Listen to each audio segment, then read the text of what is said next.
Mas afinal, o que que é essa tal de hipnoterapia? É hipnose, né? Eu canso de ouvir essas perguntas quando eu estou em meio social e as pessoas falam com o que que eu trabalho. Em parte é engraçado, né? Porque as pessoas têm uma ideia meio mística acerca da hipnose, mas ao mesmo tempo elas passam a mensagem de que o público em geral ainda não tem muita noção, nem do que é hipnose e muito menos do que é hipnoterapia. Então esse vídeo eu vou utilizar para procurar esclarecer, trazer uma nova perspectiva e uma percepção diferente para que você consiga compreender minimamente o que que é a hipnoterapia.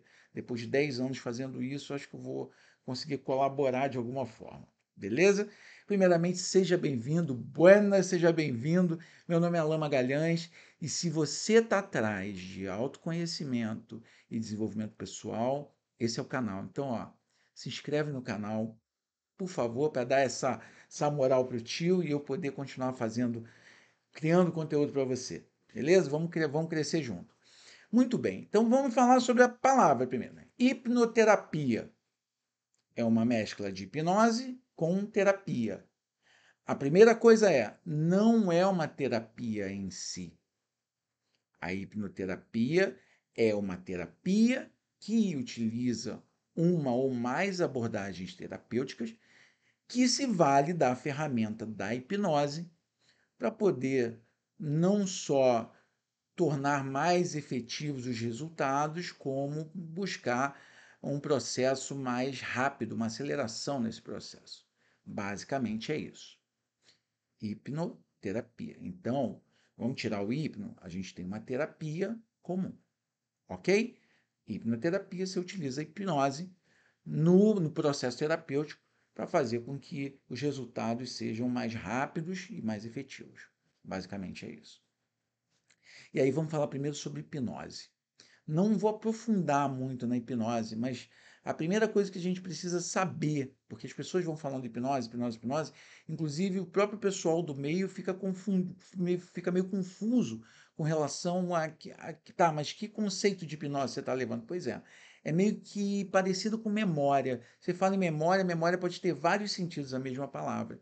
E eu creio que essa pequena controvérsia que há acerca do que é hipnose, entre a teoria de estado e a teoria de não estado, que eu vou explicar agora, faz pensar que uma coisa exclui a outra. Eu gosto daquele ditado indiano, né? Sempre uma ideia, é bom que ela não exclua a outra. Então vamos aproveitar essas duas ideias. Inclusive, eu verifico isso quando atendo, que eu acabo vendo os dois conceitos enquanto eu estou atendendo, dependendo do dia. Vamos lá. Então a gente tem uma primeira teoria, que é uma teoria de estado. Por que teoria de estado?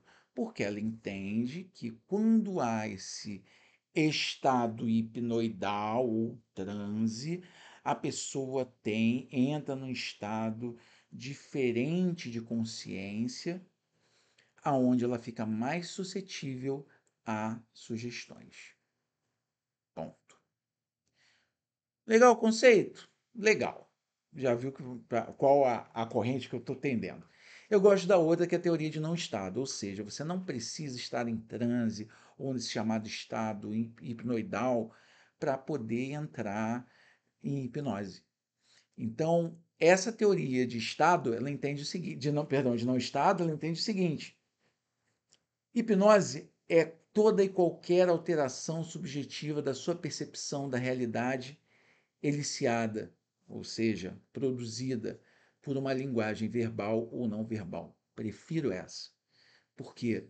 Porque você pode fazer uma alteração ou criar, eliciar uma modificação na percepção subjetiva da pessoa acerca do problema, acerca do mundo, acerca de suas percepções pessoais, só com a palavra ou às vezes só com gestos. Independentemente das duas, você tendo que entrar em transe, o transe chama aí um relaxamento, na verdade é um relaxamento e um hiperfoco. Não necessariamente um relaxamento, porque, por exemplo, você tem um hiperfoco quando você está com atletas. O atleta precisa de hiperfoco, precisa efetivamente estar relaxado, mas ele precisa do hiperfoco.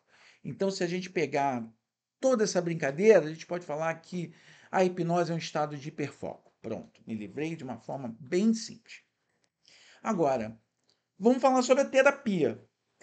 Antes de tudo, Eu fiquei pensando, pô, o que levou as pessoas a acharem efetivamente que a hipnoterapia era uma abordagem terapêutica, era uma espécie de terapia. E aí, buscando aqui na memória, lá para 2014, pô, esse momento é especial. Vou pedir aqui uma paciência, porque eu vou falar sobre esse momento que é muito especial. 2014 foi o ano de democratização da hipnose. Tem um cara maluco, por acaso, meu amigo, Alberto Delisola, que passou a democratizar a hipnose. Os cursos de hipnose eram muito segmentadinhos, tinha uns donos, chamados donos da hipnose, né, que davam os cursos super caros e aonde você era mero espectador, você não saía de lá aprendendo a hipnotizar. E o Alberto começou, tem o canal dele começou desde muito cedo, colocando coisas sobre hipnose, os conceitos, e aí começaram os cursos, e aí dali para frente, 2014, mas eu já estava nesse meio, fui privilegiado aí por estar na época que era só mato.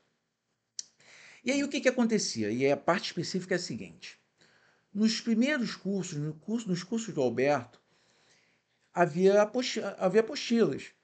E nessas apostilas estavam inseridos os protocolos. Assim como na TCC, né, que é a cognitiva comportamental da psicologia, o Alberto trouxe os protocolos. E você vê que tem muito do TCC. Muito bem. Por quê? Porque a pessoa conseguia aprender a hipnotizar, mas aí vai fazer o que com a hipnose? Porque hipnotizar é razoavelmente fácil. Tá, mas você vai fazer o que com essa hipnose? Então, de uma forma muito didática e atribuindo uma maior segurança para os alunos, tinham protocolos, uma espécie de passo a passo do que fazer, o que dizer. Não decora, não, mas entenda a lógica disso aqui, por que você está falando, né? Qual é a intenção. E naquele momento, nesses conteúdos, a gente podia ouvir falar sobre condicionamento, sobre dessensibilização, sobre exposição ao elemento fóbico. Então a gente começou a perceber a integração de vários conceitos, para não dizer tudo ali era psicologia. Porém, é importante a gente colocar que além de nesses cursos nós sermos apresentados esses conceitos novos à época para nós e para os leigos, né, para a maioria dos leigos, para quem era do ramo, como psicólogo, psiquiatra e como psicanalista, ficava muito mais fácil de entender isso. Já tinham ouvido falar, mas para o leigo, não. Na minha época era leigo, nada. Então, para mim, era tudo muito novo. Mas, além disso, a gente tinha várias técnicas de PNL no meio, programação neurolinguística. Aí vou abrir um parêntese aqui. A PNL foi criada em 1970 por dois caras, um chamado Richard Bandler e outro John Grinder, que pegaram, como a gente fala em modelar, né? Modelaram, foram buscar a espécie, o modelo de atendimento realizado por Milton Erickson, por Virginia Satir e Fritz Perls, lá da Gestalt Terapia. Juntaram tudo e deram um rótulo. PNL, Programação Neurolinguística, que nada mais é um recorte de várias abordagens psicológicas. Dá para perceber? Então, o que aconteceu?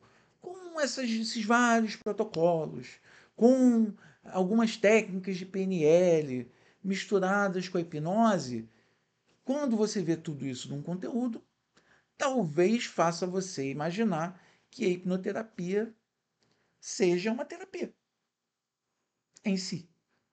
Mas, na verdade, como eu falei, não é.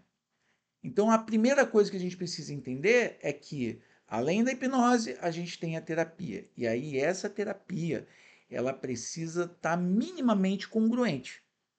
Porque quando a gente fala em subconsciente ou inconsciente, fica mais fácil, mais palatável, eu sei que tem o livro do Murphy, né, sobre o poder do subconsciente, mas vamos falar sobre inconsciente, que Freud já falava, inclusive Freud praticava hipnose, praticava hipnoterapia, falando lá do Mesmer, falava do seu tempo com Breuer, falava sobre o Talking Cure, utilizou a hipnose durante um tempo. Quando fala, Freud largou a hipnose, é um outro papo, mas largou porque não era a hipnose do jeito que é a hipnose hoje em dia. Né? comandos diretos, faça, né? Você vai dormir, você vai... E percebeu-se que não funcionava, para ele não funcionava, criou as justificativas e seguiu na teoria psicanalítica. Então, a primeira coisa, acho difícil negar a psicanálise. Porque se você está falando de subconsciente, vamos falar de inconsciente, fica esquisito você não trabalhar com psicanálise. Para determinados pontos, inclusive, pô, assisti muitos alunos em cursos sendo tratados ali como exemplo, como demonstração, fobias. E aí você via um protocolo de TCC para cura de fobias. Então, tudo isso vem de algum tipo de abordagem terapêutica. Então, a gente vê na hipnoterapia muita TCC, muita psicanálise, alguns conceitos de PNL, como, e aí eu sou muito suspeito, como meta-padrão, que é a grande base da maioria das ferramentas e técnicas de PNL, para poder compreender como é que funciona esse processo de mudança e, principalmente, por exemplo, no meu caso, eu utilizo os conceitos de changework de um cara chamado James Tripp. Quase esqueci, James Tripp. E, pô, o estilo do cara, principalmente é um dos caras que defende que não há hipnose sem transe. Então, uma teoria de não estado com a qual eu me afilio. Então, essa ideia de que a hipnoterapia é uma terapia em si é equivocada. E aí vem a preocupação. Por quê? Porque não adianta você só hipnotizar e saber os protocolos. É legal você saber e funciona. O mais importante é que o profissional se aprofunde. Por quê? Porque tem muita coisa ali. Mas se você pegar a gestalterapia, você tem muita coisa ali que você pode aplicar com hipnose. Com a base dos conceitos psicanalíticos, você vai conseguir performar muito melhor nos seus atendimentos. Com as ideias humanistas, principalmente de Carl Rogers, né, a abordagem centrada na pessoa, você conseguir acolher de forma totalmente incondicional, criar esse rapport, verdadeiramente querer criar uma conexão humana com a outra. Tem que estudar, não tem outra forma. E o que me preocupa é que hoje em dia há muitos cursos de hipnose, geralmente de um final de semana, e o qual você vê nitidamente que as pessoas não estão minimamente preparadas para começarem a atender. E o que eu sempre indico é busque mentores para poder acelerar, porque não é só a busca do mentor, né? O mentor só vai dar o caminho, mas você precisa acelerar isso com estudo, entendendo, ganhando segurança em qual abordagem você vai abraçar ou quais as abordagens você vai utilizar para poder conseguir chegar ali nos objetivos principais, né? Você vê depressão e ainda tem isso, né? Você tem curso que fala, olha, depois que você se formar aqui, você pode falar que você resolve tudo em uma sessão. Não dá para falar sobre isso. Não dá. Primeiro, porque não garante resultado. E segundo, porque é muito complicado. Por exemplo, você pega uma depressão profunda, você vai curar, que eu também é uma palavra muito temerosa, em uma sessão. Acho difícil e acho leviano falar um tipo de coisa dessas. Então, o melhor é que você tenha uma noção cada vez melhor e estude cada vez mais qual abordagem, quais as abordagens terapêuticas você vai utilizar. Acho que esse é o grande ponto. Então, voltando, para poder esclarecer, hipnoterapia é uma terapia que utiliza como ferramenta a hipnose para poder não só acelerar o processo, como tornar os resultados do tratamento mais efetivos. Basicamente é isso. O que a gente vê como alguns atos que são meio contrários e acabam prestando um desserviço para a hipnoterapia, né, para os hipnoterapeutas.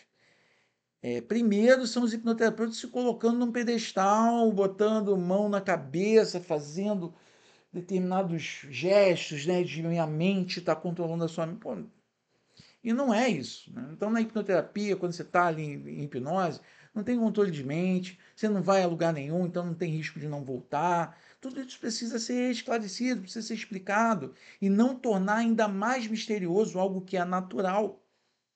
A gente entra em transe várias vezes por dia. várias vezes.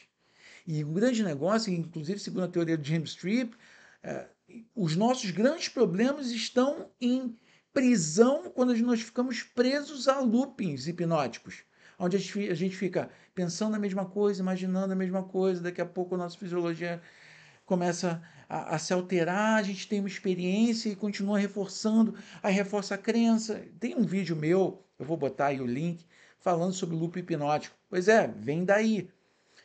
O grande ponto é, precisa fazer essa mise-en-scène toda? Não. Tornar mais místico. O tornar mais místico vai afastar ainda mais as pessoas do que pode ser um tratamento maravilhoso, rápido e eficiente. Eu costumo brincar, falo, pô, tô acostumado já. Vão me buscar só depois da macumba. Vocês já tentaram tudo. Aí eu vou falar, não, aí vamos tentar esse negócio de hipnose aí para ver se dá certo.